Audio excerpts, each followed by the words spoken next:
सभी को जय यीशु। हम चालीसा के 5वां इतार में प्रवेश कर चुके हैं।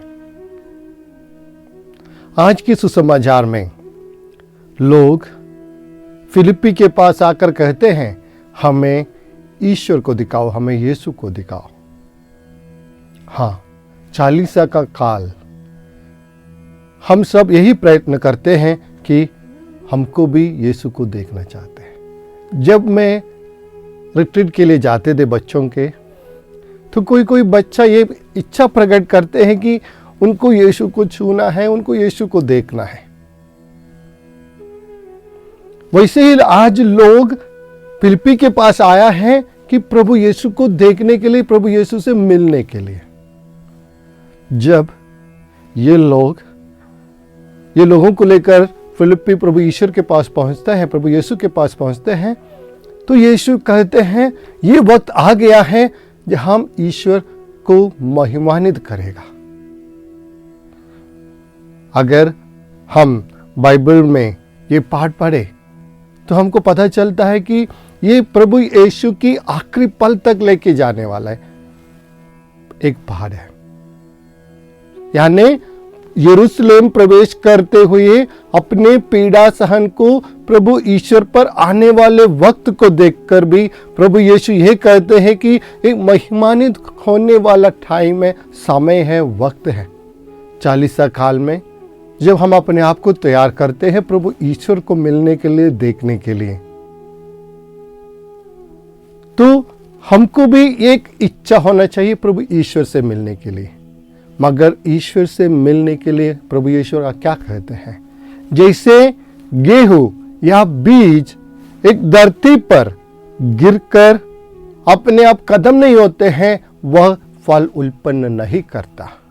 जब लोग ईश्वर के पास आने के लिए अपने आप को भी यही प्रोसेस से चलना चाहिए कि हम खुद को भूलना चाहिए। हम कभी कभी अपने आईने में देखकर अपने चेहरे को देखते हैं और कभी कभी हमें ऐसे लगता है कि हमारे चेहरे पे कुछ ना कुछ दाग, कुछ ना कुछ गड्ढे वड्ढे आने से हमें बहुत दुख लगता है, क्योंकि हम अपने आप से ज़्यादा प्यार करते हैं। ऐसे अगर हम जहाज में जा रहा है और जहाज में डूबने का टाइम होता है, अगर जहाज पानी में डूब रहा है, हम अपने आप को बचाने का कोशिश करते हैं, दूसरों के सबके बारे में भूल जाते हैं। मगर प्रभु यीशु आज हमसे ये कहते हैं, ये नहीं हो सकता। अगर ऐसे होता है तो ईश्वर से मिलना असंभव हो जाता है। हम क्यों डरते हैं? किस लिए डरते हैं? ये डर सिर्फ एक चीज से पैदा होता है, जहां हम प्यार नहीं होते। संत यूहन्ना अपने ग्रंथ में कहते हैं, जहां प्यार है वहां डर नहीं होता है। अगर हम एक रोड क्रॉस करते वक्त भी हम इधर उधर देख के कितने प्यार से हम रोड क्रॉस करते हैं, क्यों? क्योंकि हमारे अंदर एक डर है, जो मरने का डर, वो हमेशा रहता है। एक बच्चा जब छोटा होता है, उसने एक सांप को देखा, उसने वो सांप को पकड़ कर खेलेगा, क्योंकि उसको डर नहीं है। उनके अंदर सिर्फ प्यार ही प्यार है, सिर्फ खेलने का एक इच्छा है उनके पास, इसलिए वो नहीं डरता है। जैसे वो जवान होते रहता है, जैसे उनकी जिंदगी में आगे बढ़ता है, उनके अब अंदर वो डर पैदा हो जाता है। किस लिए हम डरते हैं? क्यों डरते हैं? बहुत चीजों से हमें डर लगता है। किसी किसी को अंधेरे से डर लगता है, किसी किसी को रात से डर लगता है, किसी किसी को सांप से डर लगता है, किसी किसी को कॉकरोच से डर लगता है। सबकी अलग अलग डर है। क्यों? हम उनको सबको लगता है कि वो हमें नुकसान पैदा करेगा। मगर ईश्वर कहते हैं, जो अपने शरीर को नुकसान करते हैं उनसे डरना ही नहीं, मगर जो आत्मा को नुकसान करते उससे डरो।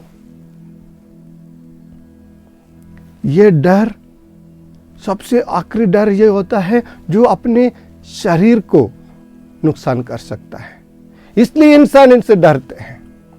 हम योग के ग्रंथ में भी यही देखते हैं, जब शैतान उनका परीक्षण करते हैं तो ईश्वर से वो ऐसे एक पूछता है कि मुझे ऐसे एक अवसर दो जो मैं आपके पुत्र या आपके भक्त योग के शरीर को टच करूं।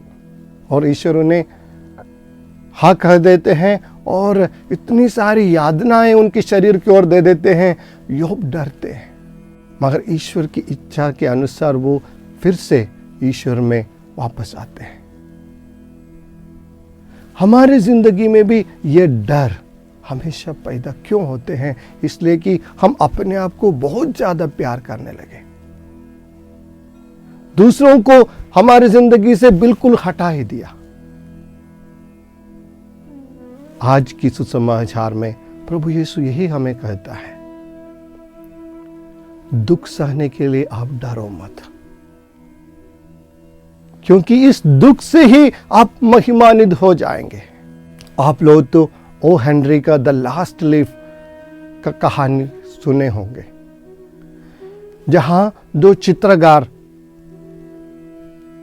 बहुत बीमार होके एक कमरे में बंद है और उसमें से एक चित्रकार हमेशा अपनी खिड़की खोलकर एक वृक्ष की ओर देखते हैं और वहां वृक्ष से एक एक पत्ता गिरने लग जाते हैं। तो और ये चित्रकार को ऐसे लगता है कि जब वो वृक्ष का लास्ट पत्ता जो गिरेगा तो इनकी जिंदगी भी खत्म हो जाएगा। उस वक्त एक वयोवृद्ध एक चित्रकार उनके पास आता है और उनसे बात करता है और उनको लगता है उनकी जिंदगी में एक अच्छे से एक मास्टरपीस उनको बनाना चाहिए। और उस वृक्ष में से सब पत्ते गिर गया, सिर्फ आखिरी पत्ता रह गया।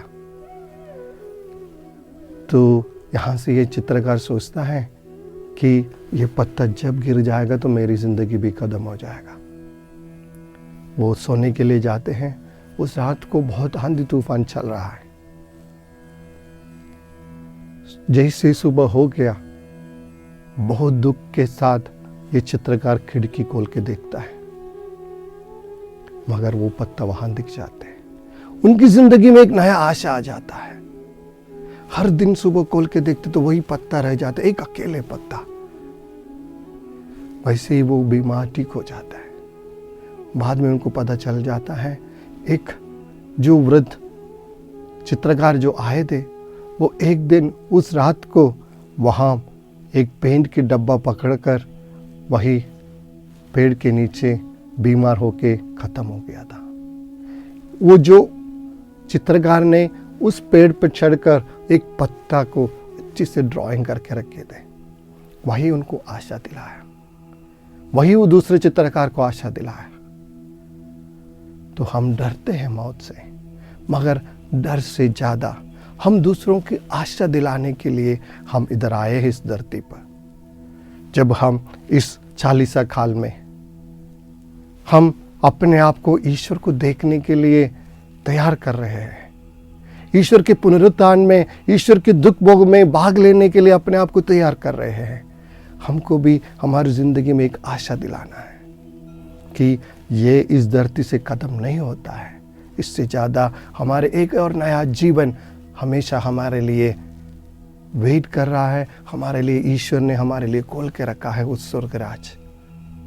इसलिए हम दूसरों को कैसे आशा दिलाए, दूसरों को कैसे खुशी दिलाए, उसके बारे में सोचें। तो हम भी ईश्वर को देखने की इस रास्ते पे चलते वक्त हम दूसरों को आशा दिलाए, ताकि हमारी ज़िंदगी द्वारा दूसरे भी ईश्वर को देखें। पिता, पुत्र और पवित्र आत्मा के नाम पर आमीन।